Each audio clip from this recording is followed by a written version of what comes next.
Welcome to the White Sox Recap Podcast. I'm Ryan McGuffey. It's been a bit.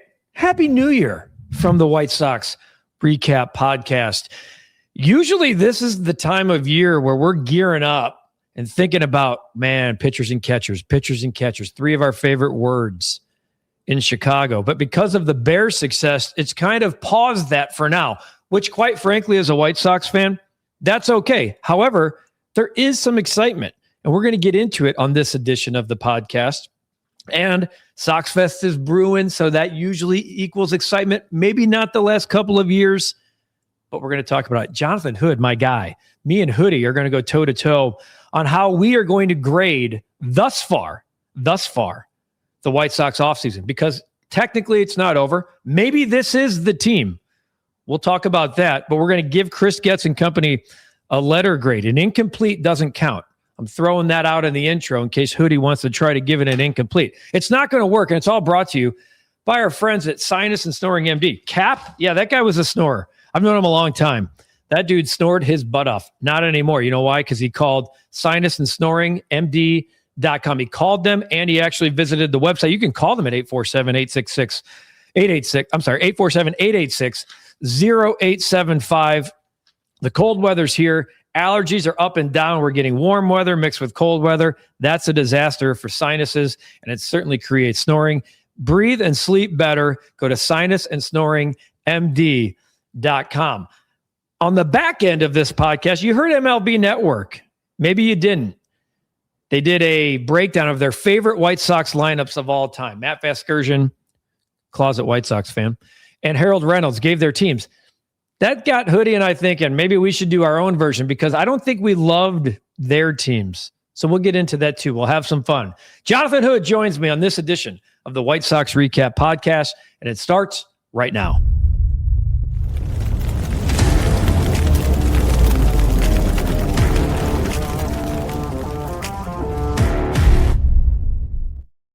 Oh, Hoodie. Are you learning a new pitch grip here for those watching?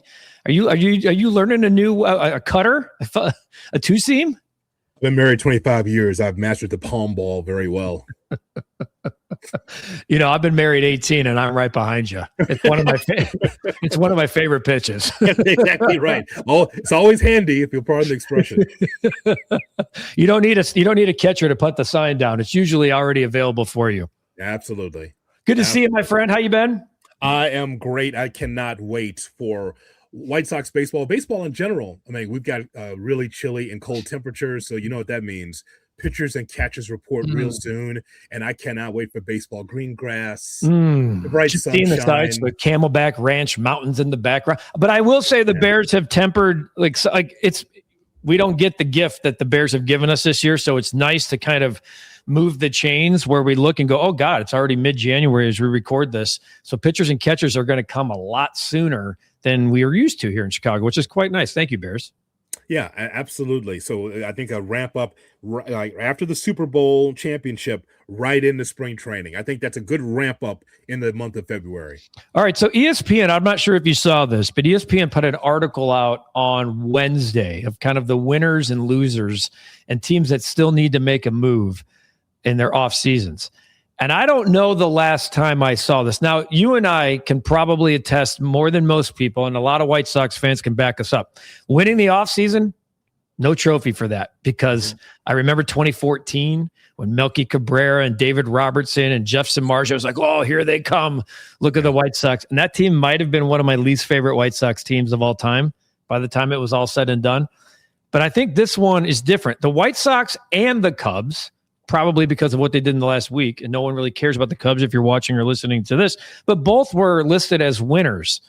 So let's get into the White Sox offseason thus far. And I want you at the end of this conversation to give a letter grade. You can't give incomplete. You heard me say it in the open. Yeah, can't give incomplete.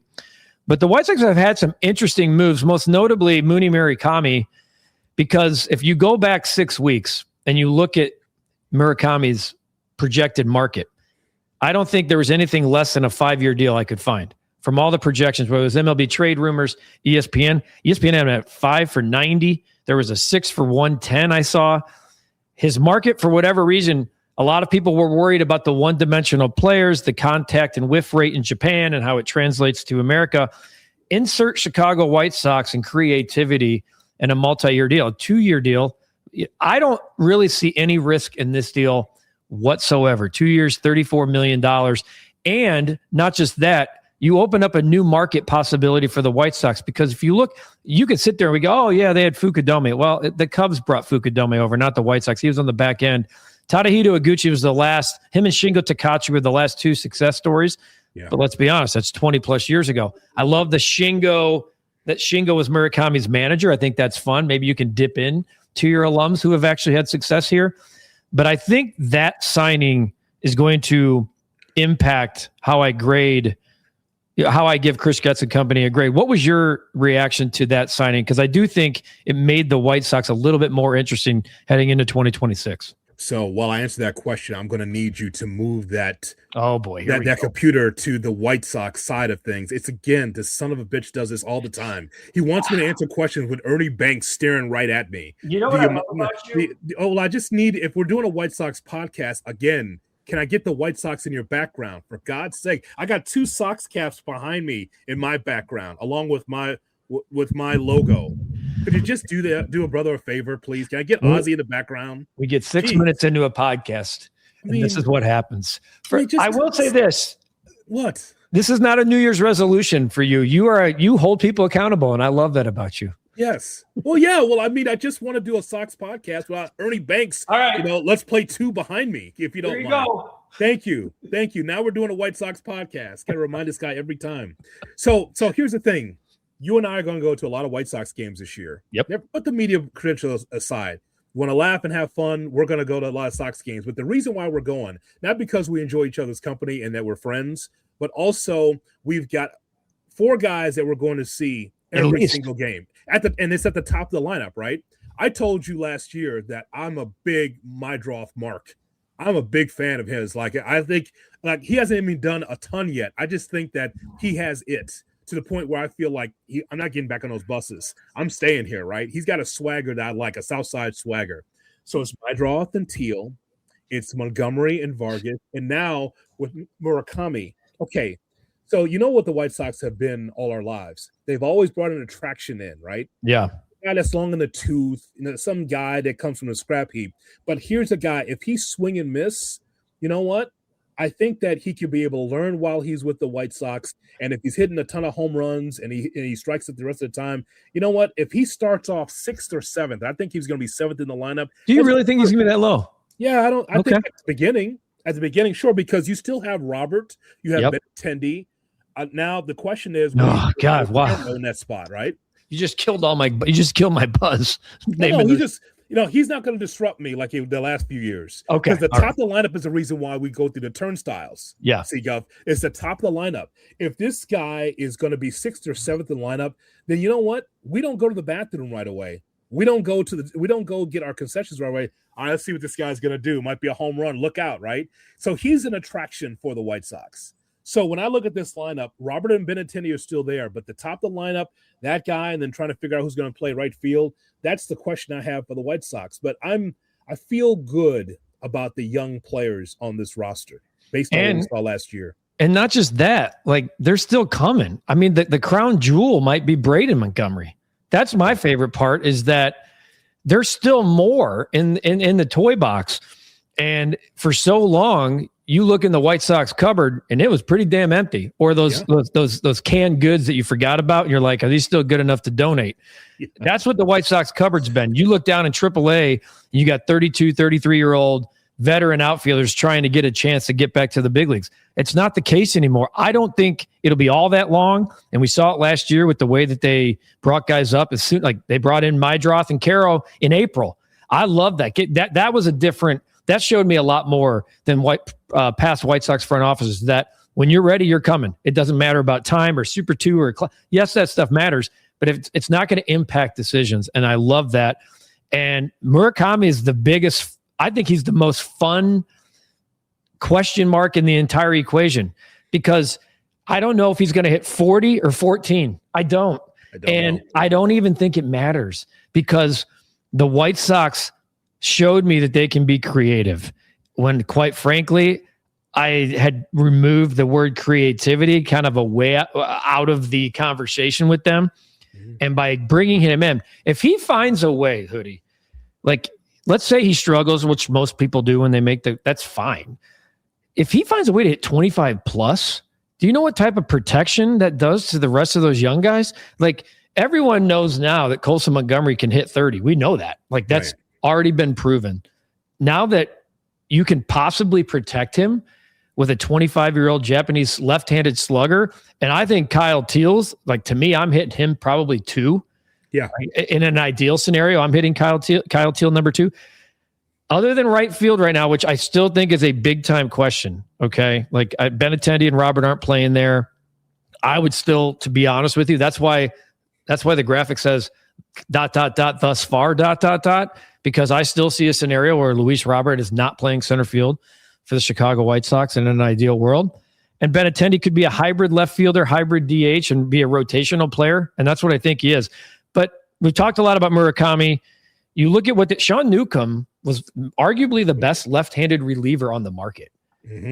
I was a little surprised that he chose the White Sox. $4+ million. It wasn't like he didn't get the paid. He got paid the $4+ schmil. But you look at his splits last year, that guy was fantastic. And to have a dominant lefty out of the bullpen, and we know there's no guarantees. The bullpen volatility is as certain as death and taxes. I mean, it's bullpen volatility. Sure. But Sean Newcomb, and then the Anthony K project is what I'm calling him until further notice, because he is. And just remember, every kiss begins with K. So I like that. We have the Anthony K project. It's like the Alan Parsons project. Every kiss begins with K. Yeah. There's a t-shirt there I think we're going to come up with for the podcast. See? We've seen the success the White Sox have had with reclamation projects. That dates back decades at this point. And I'm curious to see, I mean, Bannister gets a lot of credit as he should in the pitch lab, but no Ethan Katz now. I still think there's carryover there. Like Eric Fetty's the latest example of success. Probably not even Adrian Hauser. He's probably the best example. He wasn't brought over from overseas, but I think from like the $50 million the White Sox have spent, when you add up the totality of the multi-year of the deals, it's a really intriguing, pretty low risk, high reward scenario. It's a C minus. Is that your grade? I think it gets there, and I think it was going to be lower than that. And if we didn't make that deal to get Murakami over here, okay. I think that when I look at the totality of this roster, as I mentioned, the top of the lineup is great. Is going to be interesting to watch. Let's put it that way. It's going to be interesting to watch. When I look at the rotation, so at this point in time, I see Smith. Yep. I see Martin. Yep. Those are your two. I'm with you. I'm loving this part of the conversation already. So then we mentioned Key Burke. I'm putting Burke over here. Oh, okay. So you still need to fill that hole because you still have the Cannons. I'm putting him over here. The Thorpes. And then, knock on wood, this year you and I are going to be at the rate seeing Hagen, Smith, and Schultz at some point. I 100% agree. Okay. So we have to are we putting Anthony K over here because you signed him as if, yes, he's that guy? Thorpe. I got Thorpe over here. Over there. Okay. So then you need to fill the bill there because you need 4 or 5 in that spot. I'm kind of like Anthony K to me, for those who are watching, is more of like a half because I don't know yet. Right. So this is my biggest problem with the roster is that I could use a Jose Quintana who's still out there. Sure. I mean, is he going to make you go to the park every 5th day? No, but is he going to solidify the rotation and eat innings? 100%. Well, give me a 4th starter before we get a 5th.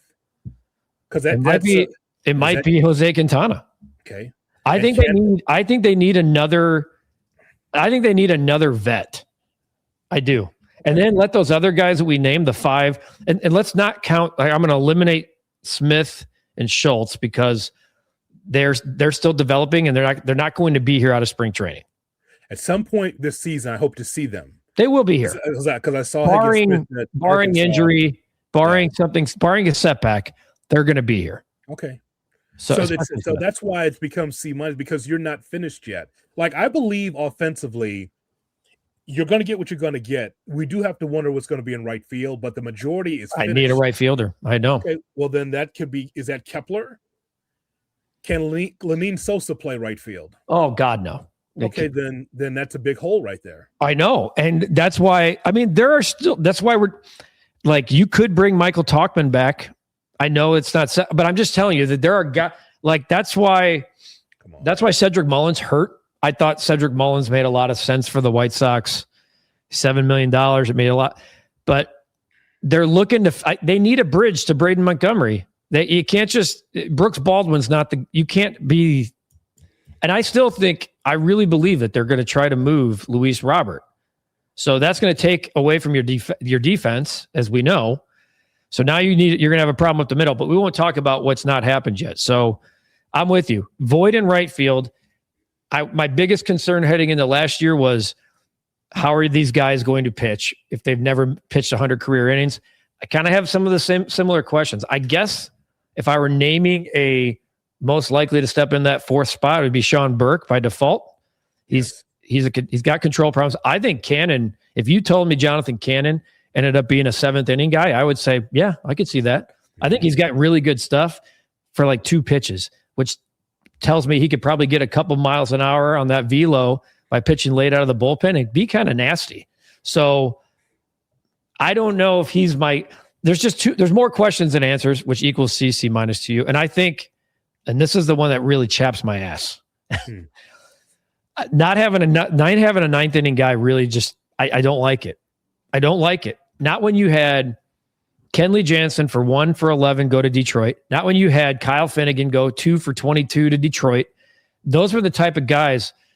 Yes, they went to the team. You basically said, here you go, Detroit, finish your roster. Instead of letting us reap the rewards and then trading them to you at the deadline, they got both of those guys. And then even Kirby Yates. I was even pounding the pavement for Kirby Yates, who had a horrific year last year in LA, but wasn't hanging it up yet, who has shown he's healthy in the offseason, just signed 1 for 5 with the Angels.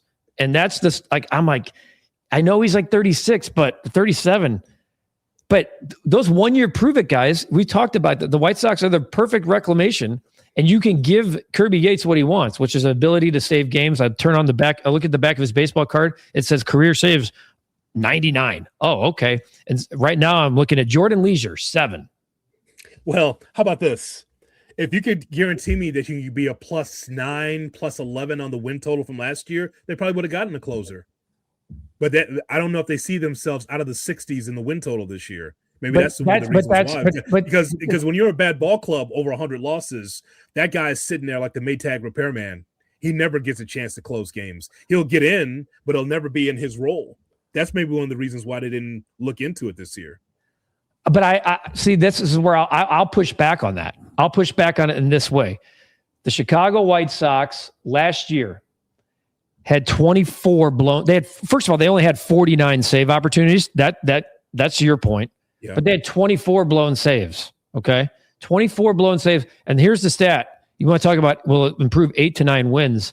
They were 15 and 36 in 1-run games. And you and I watched 159 of those 162.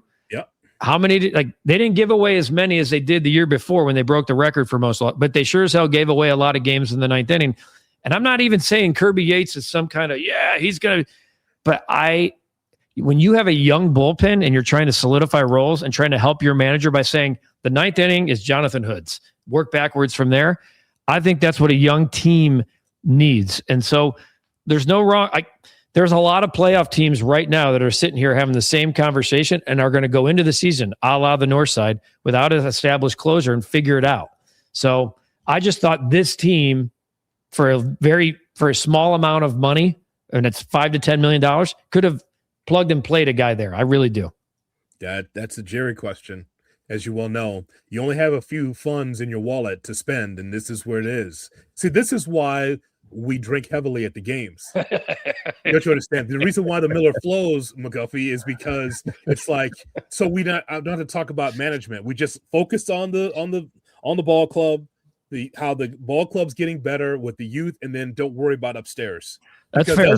Because these things, we talk about it now, but once we're in the seats, we're just rooting for the kids, man. The kids are all right. And hopefully when the team is ready to turn, that they will be able to allocate those funds to where it needs to be. I feel like they will. Well, there's a number of players on this roster now, some of those veterans that we're talking about, like a Benintendi, like a Robert, whether they're here at the beginning or at the deadline, they won't be here. They won't. Hopefully you can flip them for something special. This whole thing, by the way, you talk about with Robert. Okay. So we'll throw it out there again like we did last year. Hey, Cincinnati Reds, you did nothing in the offseason, Zippo. And you were flirting with Robert before. Yep. Do you want him now? Since you did nothing. And if I'm Francona, I'm pissed. I was out of baseball, came back and straightened out the Reds to get us in the playoffs. And then your reward was the Dodgers. then the reward in the offseason is now you're good. Nothing. Because you're Francona. You'll turn water into wine because you're Terry Francona. How about a little help? So you asked for Robert before, you could not come up with a deal. Okay, how about now? Want him now? Especially when forget the Cubs. You're not the Cubs with those resources, but the Pirates are making more moves than the Reds. The Pirates are saying we're going to at least give Paul Skeens something to keep him happy. I'm with you. And I saw the possible trade report from Cincinnati. Gordon and I have been talking. Gordon Whitmire does good stuff for them. Yeah. But you know how the Sox are about eating money and then thinking, well, if we're going to do that, you need to give us more. And I think the Cincinnati Reds are still very live in this conversation. Let's go. So the White Sox are willing to eat a lot of money, like half the money for Luis Robert. The Reds have a very intriguing comp pick, which you can trade. I've seen that being floated out there, but they still want these high end players. To give something, you got to get something. It's got to go both ways. So there's still time. We've seen the White Sox deal in spring training before. You look a couple of springs ago when they dealt Dylan Cease. So my dream scenario is opening day at the ballpark is at Rate Field. It's ice cold because that's just what's going to happen. Yeah. Cold beer's flowing because you could just hold it and it's going to stay cold. And Luis Robert is not in the starting lineup. That's just my personal. So what's your grade? You're going C or C minus? It feels like C minus because you still have some holes to fill. Like we said, I have no idea who's playing right field. Yep. And just like first base coming into this season, how long had we thought about who's going to play first base for the White Sox? I haven't thought about 30 that years. Since I was a child. It's literally, you have to go like pre-Greg Walker. Yes. That's the last time I thought who's going to play first base. And Walk took care of it. Thomas took care of it. It was Canerco, Abreu, no problem. Yeah. Even Andrew Vaughn for like 3 years of bad. But now we have a first base problem. So now the same thing with right field. I don't know what we're doing in right field, and we don't know what's happening with the back of that rotation. And for the Sox fan that's listening says, well, does it matter? Yeah, because we went from 41 wins to 60 wins. That's a big and I expect a lot more. I mean, so that's a big 19-win swing from last year. So now I expect to get into the 70s. But how do you do that if you don't have a full complement of starters? And the other thing too, for years, you and I as Sox fans, we knew who would get the ball, right? Opening day. Yep. Now it's Giolito, Cease, you mentioned, Crochet, Sean Burke, and then 26. Shane Smith will be this year. That'll be another one. It has to be Shane Smith, right? Shane Smith's got to get the ball, yeah. Yeah. It's ridiculous. That's a great point. Like the days of just going, it's going to be Burley. For 12 years in a row, it's just going to be Burley. I think they gave Contreras one in there when they won the World Series. You're talking me off of my B minus because B minus is above average. But I am fans. You're better than that. I know you have a little bit more. You have a little bit more leather on your tires than I do. Not much, but a lot of pain. I've used a lot of my copay up on this White Sox therapy. So I'm impressed by the creativity of the Murakami deal, but I shouldn't give all my letter grade to that. Maybe it's a C. I think you may have talked me down to C plus. I can't go lower than C plus. I think there's more to come. I really do. I hope. And I guess if there's not, we'll talk about this in a few weeks because I'm with you. There's just too many holes right now to walk into opening day with. There's just too many, especially in your rotation when you're trying to protect. You can't be hoping for Hagen Smith and Noah Schultz because you're going to protect those guys when they're up here. So you need to protect them with another veteran, whether it's like a Martin Perez type. You need to, he's back out there. I mean, Quintana would be the guy go. Okay, let's go ahead. Guff, real question. Because we need to come up with an answer here before you click off on this podcast. So what do we do with Lenyn Sosa? What is he? What's his position? Because there's no room in the infield right now. So where's he supposed to go? I thought he'd be part of a trade. He was a nice bright spot last year, but he's fundamentally, we've seen it too many times to say he's a fundamentally good baseball player. He's not. He's not a smart heads-up baseball player. So, I mean, and here's the thing. They tried him at first base. That didn't work either. Like, there were multiple times he did not catch the baseball. So, I'm not ashamed to say it. Twice I had two outbursts at the rate. Him and Michael A. Taylor. Oh, Michael A. We don't have to worry about him coming back, obviously. But it just, day game, 4 Millers in. Respect 90, you son of a bitch. It's something along those lines. And then Sosa was like an error, like another error. Sosa was, and it was physical error. Physical. That's exactly what it was. It was physical. To be honest with you, he's a platoon DH with Benintendi. He's going to sit there, huh? Yeah. Okay. I mean, if you're asking, I would platoon him against lefties. It's not sexy, but like, I don't think I'm congratulations on hitting 20 homers last year. He was a 101 OPS plus guy. Like, he just, he's not a fundamentally, from a position standpoint, he hit a funny part was, though, he's a reverse split guy. He had 17 of his homers were against righties. So who the hell am I to know? I don't know. I don't have a spot for Lenyn Sosa. Okay. He's not. So a nice transition into, we should actually play the opposite of this, our not favorite White Sox lineup of all time. Maybe we will. Actually, you know what? Put that in the idea bucket. MLB Network they've been going around the horn doing their favorite all-time teams and favorite lineups from each team, and they did the White Sox this week. And we know Matt Vasgersian is a Sox type guy, grew up on the White Sox. Harold Reynolds also was a part of it. Harold Reynolds had Shoeless Joe Jackson. No, man. Okay, so we're going to give this. You did a good job. He texted me. Hoodie texted me this week. He's like, yo, have you seen this? I was like, yeah. He's like, we should talk about it. Our caveat here, if it's your favorite, you need to have seen this player play games, either with your eyes in person or on the television. Most likely a little bit of both. Whether you met the player or not, that'll be, I think, part of our conversation here.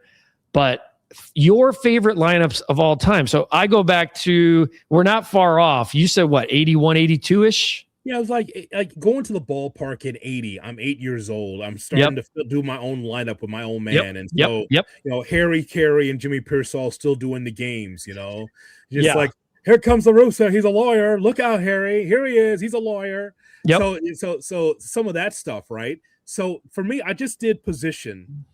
So did I. Position by position. And I'm 80. So my first Sox game I ever went to was 87. Yeah. Sat in upper deck left field. And the first games I really started watching was like 85. So I'm right there with you. So we're going to have some overlap here. And I guarantee you there's going to be some names that don't come up too. All right. So just a point of fact, a lot of the tickets I got was because of perfect attendance. Oh, yeah. You'd get those because they would be on the left field line pole, but still. Yep. Yeah. Obstructed view. Yes. I had perfect attendance and Book It. Remember Book It? Book It, I do remember Book It. Yeah, the old Book It. I suppose that's making a comeback now, which I think is amazing. That people like Friday night at Pizza Hut is going to be a cool thing again. So Book It. I had a lot of White Sox upper deck tickets because of Book It. So the idea of the Pizza Hut fine dining with the checkered tablecloth. Remember, that was a thing in Portage, Indiana. Like there'd be if you walked in at like 6:30 and thought you were sitting down, good luck. Like you're going to sit there and play joystick Pac-Man until your parents were out of coins, and somebody was pissed that they were still waiting. So that's the best, man. The best. All right, so let's go. Let's just go infield, outfield. Let's start with catcher.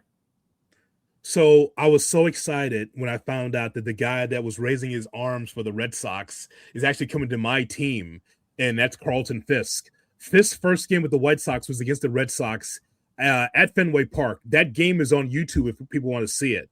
He was on Channel 9. Yep. You could see that whole game, and Fisk had the game-winning RBI when that was a thing back then. People were like turning on the Red Sox front office. Yeah, because Fisk now he's part of my team, the famous Carlton Fisk. So there's no finer catcher for me than Fisk. No shot at AJ, but Fisk is the guy. I guess mine could be taken as a shot at AJ, and it's not Carlton Fisk either. And this, I guess I'll be the first to say, don't meet your heroes, because I've told this story before on the podcast on NBC, and I don't know if I've told it here, but I went to a game as a kid. Ron Kittle picked me up for a game when I was like 8 or 9 years in 1990. And not a great experience with Carlton Fisk. So great baseball player, and I was ecstatic he was on my team. I'm gonna go with Carco, man. Like Carco until the possibility, and that's why it's a shot at AJ. It might be a shot at AJ. I think I was like too old to truly appreciate the signing of. Like, I'm in my 20s. I'm covering the team. I think the AJ Pierzynski signing was the one pivotal, like, turnkey moment for the 2005 White Sox. But Ron Karkovice, so like for me, late even though the Fisk was the catcher until like 91 or 92. They had that like Frank Thomas transitional moment where they just started making him more of the DH, and Carco is the guy. And for the longest time, maybe until current, they couldn't develop a catcher and not name Ron Karkovice. So Carco just like, he was the guy who was 26, but he looked 45. Yes, that's right. And so as a kid, that dude just out there catching. Was he a great player? Was he an all-star? No. Was he out there playing 100+ games a year and being the White Sox backstop? He defines to me a lot of those like transitional moments between 86 to 90 when they had those like back-to-back drafts of Frank and Robin, Alex Fernandez, and Jack McDowell, when they just got it right for 4 years in a row. I was a fan of those 4 shitty teams in order to get those picks, and Carco was on them. If Guff would have been old enough, he would have asked for Hawk to stay in the position as GM, because it's nothing like a GM. Left? Yeah, they're putting my Hall of Fame catcher in left field. We're going to put Fisk in left field. Yes. We're going to ruin his knees forever. So he would have voted for Hawk to stay more than a year as GM, as he put my favorite catcher in left field. Outstanding. Probably. Well, maybe it would have gotten us further away from bringing back Tony La Russa. So I don't know. Maybe I could make an argument for that. All right, first base. Okay, so this is where it gets a little murky for Sox fans, because someone listening right now says, oh, it's got to be Frank, right? Well, I'm old enough to remember when Frank could not turn the 3-6-3 double play. The big arm could not whip it over to second base anymore. It would go out to left field. One of the best right-handed hitters I've ever seen. However, Konerko has to be in that spot at first base. Has to, and I love Greg Walker too. I do. I'm both. But Konerko, the World Series championship, giving Reinsdorf the ball at the celebration. Class act, Konerko at first base. I have Greg Walker written down as like my runner up, because he was the first guy like ever. I was like, man, I love that guy. Number 29. He was a starting lineup figurine. In the stretch, it's definitely Paul Konerko. Like that guy, the Mike Cameron trade is one of the greatest trades in the history of the Chicago White Sox, because it got them Paul Konerko, and underrated defensive first baseman. I thought he got screwed out of at least being Gold Glove finalist multiple times. The guy could pick it left and right, and probably just the most unassuming White Sox of all time. Really, like he didn't look like a guy who's going to hit 40 home runs and drive in 100 and just have a statue in left field. He hit the second most important home run, probably the grand slam and the Pods walk-off are forever etched in White Sox lore. But Paul Konerko, man, 100% likable, lovable, stayed true, was loyal, took a 5-year, $60 million extension, then a 3-year, I think 30 on top. Never wanted to leave, never did. Heroes welcome. Paul Konerko runs away with this to me. And not to say there's not a spot for Frank. Frank is the best right-handed hitter these eyes have ever seen. So it's just Paul Konerko's first base wise for me, because I can still find a place for Frank. Paul Konerko's the guy. Second base. Well, never meet your heroes, but it's Ray Durham. Ray was synonymous with the card game. When the coaches said, "Hey man, get your infield." Yep, be right there. I'm standing there. 30 minutes later, he's still like, "Gin." So Never mind it at 6 o'clock for a 7 o'clocker. Yeah, Durham by default is the best second baseman I've seen in a White Sox uniform. Wasn't a big fan personally, but when he was at the top of the lineup, he was cooking. I thought that beforehand, I thought you were going to say Ray Durham after you told me like, oh, don't meet your heroes. I'm like, okay, that dude had a 21-4 WAR as a White Sox. No question. He was one of the more. There's two players, and I'll mention the next one next because we're going to go to shortstop. I think there's two of them. He's one of the most underrated White Sox of all time, in my opinion. That guy can play. He can pick it. All-star, Gold Glove. I think he won a Gold Glove with the White Sox. I believe you're correct. No, he did not. Wow. 2-time All-Star with the White Sox. Probably got screwed out of a Gold Glove too. Ray Durham is he's the guy. How about short? It's Ozzie Guillen. It's Ozzie Guillen. Or Scott Fletcher. No, it's Ozzie. And here's the thing. Who had more hits with the White Sox in the ninth spot than Ozzie? Nobody. I think that he leads, I don't think anybody in history, honestly. I think he's the leader all time in the ninth spot. Which is bizarre, right? It is bizarre. But could pick it at shortstop and just an igniter for that locker room. Never mind him as a manager and help my favorite team win a World Series championship in my lifetime. Just the fact is that he was an igniter on the teams when he played. The numbers are not eye-popping, but the consistency is there. And he's a captain. I mean, that guy, it's you go, we go. He was you go, we go. I wrote Jose Valentin in parentheses because he's my other underrated. Sure. I loved Jose Valentin. That dude I loved him. I love that he embraced, did the thing to Sammy Sosa in the camera. It's definitely Ozzie. This is a situation where you say never meet your heroes. I say meet them because then you find a guy like Ozzie Guillen. Yeah. And when I was a little kid, I would get autographs before the games all the time. And there were the same two players, no matter what, would sign every single time. And I always brought 5 cards of each. And it was the Pope Don Paul. Yeah. And it was Ozzie Guillen. And I still, to this day, I showed Ozzie at one point. I'm like, these are cards you signed as a kid. And of course, he gave me a lot of shit because we're friends. But that guy cares more about people and kids and everything else. So what a great experience for a young White Sox fan that I got. And the amount to work with him all these years later and see what he does and it puts the smiles on the kid's face. Ozzie Guillen is far and away the answer, not just at shortstop, but in terms of White Sox ambassador, probably my favorite. So absolutely, we're both on the same page there. Third base. It is Robin Ventura. That's it. Yep. It's Robin. I wish he hadn't managed the ball club, even though Kenny Williams twisted his arm. He did not want to manage the White Sox. And he says, you got to do it. And, I try to ignore that one-loss record for Robin because it's hard to manage when you're sleeping in a lawn chair. Because those are long days and long seasons, but didn't have much to work with. But I still respect the man for what he brought to the White Sox at third base. 39-4 WAR, 5 Gold Gloves with the White Sox. I have nothing more to add to about Robin Ventura. His managing did not hurt his legacy. No. He had to be peeled off the couch 3 times before he finally said yes. That's not his fault. Robin Ventura was a damn good baseball player. Let's go right field. Right field's Harold. It's Harold Baines. Never meet your heroes. Harold Baines. He's weekend at Harold's. Put a hat on him and take him out and he'll move around for you and speak. Actually, he's actually more talkative now than he was as a player. Evidently. I just remember him as a kid. Just like you respected Harold, didn't say much. So it's hard for me to attach myself to Harold as far as a personality because even when he played, it was hard to get a soundbite out of him on the local news. So, but Harold, as far as clutch hits and hitting them on the roof, Harold was it. Think about that time in '83, right? So we're talking about Reggie Theus. Yep. We're talking about Harold Baines. You got maybe some Blackhawks from some of those times, but Harold was synonymous with some of the great players of that era before Jordan came here. So Harold was it. People had his poster, and he spoke as much as his posters on the kids' walls. Harold's a great one. I love Harold Baines now. Like I got to know him, and he is just the salt of the earth human beings. One of the nicest, sweetest men you could ever meet.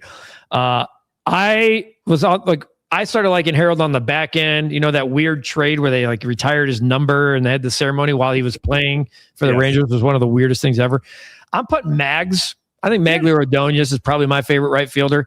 That dude, he just didn't get nationally. That was like at the time as a Sox fan, like 19, 20, 21, 22, 23, where I was like pissed off that no one talked about the White Sox. Like I had that like 20-year-old era, like the White Sox, no one talks about them. We don't get seen on Sports Center. And Magglio Ordonez was just a dude going out every single night. You know, I thought he was going to be the White Sox right fielder for like a decade, and the White Sox made the right move. Another dude, like I'm looking at WAR, and I know it's not the end-all be-all, but like this was his slash line with the White Sox: 307, 364, 525. That dude can hit baseball. So Magglio Ordonez was fun. Multiple sluggers or silver sluggers, multiple All-Star games, and it worked out for both. They moved on. He was runner-up for MVP for the Tigers, and the White Sox got Jermaine Dye. But Dye is, he was like it was hard not to write him down, but Magglio Ordonez, like that guy was a baseball player. How many years with the Tigers?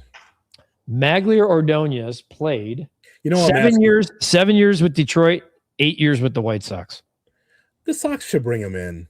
100%. You should do more Sox Fest and like have a Mags Day. I understand he spent a lot of time with the Tigers, put some nice numbers with the Tigers. The injury hurt, know. Big time hurt. Did he go to Germany to get that whole thing fixed? I think he did, like the platelet transplant. Like, yeah. You look at Hoodie, like he was 294 homers, a career 309 batting average, and 871 OPS. Like this dude was a dude. Sox should bring him in. They should bring him in. Plus, like, isn't that the whole idea of like Sox Fest and like weekends is like the taking of generations, and it's like, hey, there's a 46-year-old dad with his kid, with his 15-year-old son. Oh, this player you should check him out. 20 years ago, he was awesome. It's like that's the whole point. That's why like you have Tadahito Iguchi managing in Japan, bringing Murakami. All right, center field. Boy, this is tough. It is because I love One Dog so much, man. I love One Dog so much. Look, this is tough. One Dog. I love One Dog. I love Aaron Rowan because he would always buy at the bar. So he was always fun and for a lot of different races. And I love Rudy Law too. Oh yeah. So this is tough. I'm a One Dog guy. And I love Rudy Law too because he had 77 stolen bases in '83. I think they think that's the number. I think it is. But he was the igniter for that '83 team. I love Rudy Law. But I'm leaning Lance Johnson. You are. 77 is correct. You are going One Dog. He was fun, man. I know that's 4 years with One Dog.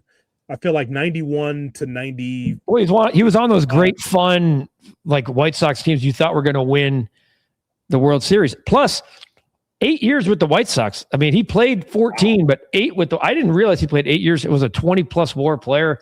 He was a really good player, man. He led the league in triples 4 straight years. I mean, come on, man. He was part of those tour board teams that you thought that can get through. The 90 team is one of my favorite teams that didn't make the playoffs. 100. If they would have had expanded playoffs back then, they could have won the World Series. They were good, and I like Jeff. I like Jeff as a manager. All right, so I'm shocked you didn't pick Luis Robert. Oh yeah, I'm going Aaron Rowan for all of the reasons you mentioned, man. And I will say this about Aaron Rowan. Shockingly, the two of us gravitated towards each other. If Ryan McGuffey were a Major League Baseball player, he'd be Aaron Rowan. Yes. And so that's right. And I think that's it. I think that's why Aaron Rowan is my pick for center field. Like bloodied into the wall, doesn't give a shit about where the next, like just buys beers for wants to be just kind of one with, there it is. If Ryan McGuffey were, it equals see Aaron Rowan. That's it. There's a lot of choices for center field, by the way, and there are. Shout out to like Chris Singleton is a favorite of mine too. Oh yeah, I like Chris Singleton a lot, man. I was too close to a lot of those teams, probably a little too close at times. I think I just took your baton after you were done and became close to some of those teams, and a lot of them were pretty fun. Yeah, but there were some guys I could punt into the sun. Yeah, no doubt. So left field. As many center fielders as there are, left field's a little bit different. Okay, I'm gonna need some help here because I think I need some help too. We get 8 or 9 because I can go Abreu, No, I can go Tim Raines is what I wrote down first. Tim Raines is a good one. So Tim Raines, part of that 93 team. I loved him with the Expos as a kid. You know, That's you got an all-black outfield. You got Valentine, Cromartie, Raines, and it's like, what do you brothers do up in Montreal? What are you doing here? But nonetheless, that because I knew about Raines in Montreal and he was part of my team, the 93 team, the tough-ass Sox with Ellis Burks and all these guys. Like, I like Tim Raines a lot. And he played left field. I think out of position, though, right? I mean, he was. But there's a lot of White Sox guys that have played left field out of position. Yeah, but I like Raines. I think 4-year run with the Sox. I really like Tim Raines. Tim Raines had a five-year run with the White Sox. Pretty good. Other than Montreal, was pretty good. It helped his Hall of Fame status for sure. His White Sox. I lost you. I lost your mic. My point was so valid that Hoodie just nodded off. I like Tim personally. Tim Raines, that's a really good one. All right, so I'm not going to steal it because it's a really good one. My first White Sox game I mentioned in left field, there was a Daryl. It was a rain delay, drunk fest. A guy ran down, slid on the tarp. I'm like, we need to come to more of these. And Daryl Boston was my first memory of left field for the White Sox. Not my pick. Pasetnik is wants Scotty Pods and what he did to help transform that team. It's certainly be a sexy pick in more ways than one. Of course. My player for left field is going to be Ivan Calderon. Because yeah. Ivan Calderon, I said I was a big 86 to 89. There were so many of those pivotal games I watched. There was a really bad post-Hawk Harrelson GM team. Mm-hmm. And Ivan Calderon was the one constant. He led the team in homers one year with 14. But he was always smiling. He had the Jerry curl thing going. And he just looked like a baseball player that was miscast on the South Side. Yeah. And I'm like, man, that guy is awesome. And so because of what it's my favorite team, Pods is one of my favorite people. But Ivan Calderon was a bridge to those 90s teams in left field. So Ivan Calderon, rest in peace, is my pick for left field. No, I loved Ivan Calderon. 3 buttons down. You can see the chains, the chest hair out. That was literally he was kind of a not the talent of Dick Allen, but you could have seen him with that Bill Melton, Dick Allen team or that 83 team, but not the 90s team. So he kind of got miscast, just born in a wrong spot. That's just the way I looked at him. Famous catch at Tiger Stadium? Famous catch at Tiger Stadium. 100%. Okay. Yeah. Climb the wall at Tiger Stadium? That old wall where you could still watch through the window type thing. Yeah. See? The mind still works. See that? Strong.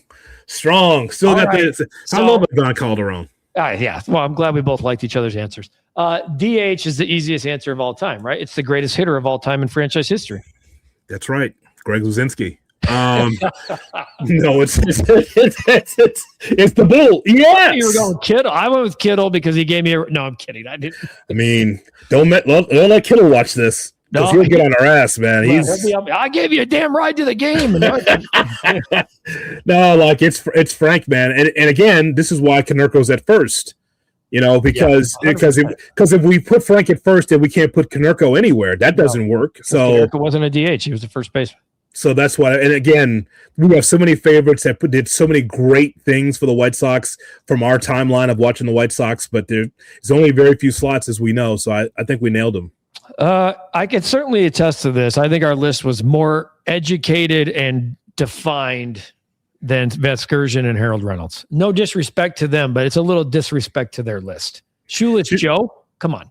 Just so the listeners and the viewers know, McGuffey really was thinking about Gary Reedus in center field. He was thinking about it. Dude, again, starting lineup figurine that his was sliding in the second. I loved, but Dave Gallagher kind of caught my eye a little bit too. So and I really debated Fred Manrique at second base. So he was thinking about it, folks. Just so you know, it was on his mind. It was on my mind. Hoodie, this has been awesome. A little 2-for-1 podcast action. You and I are going to get together a little bit more here coming up. Mm-hmm. And look forward to let's be honest. Look forward to what the White Sox do the rest of the way as they get into pitchers and catchers.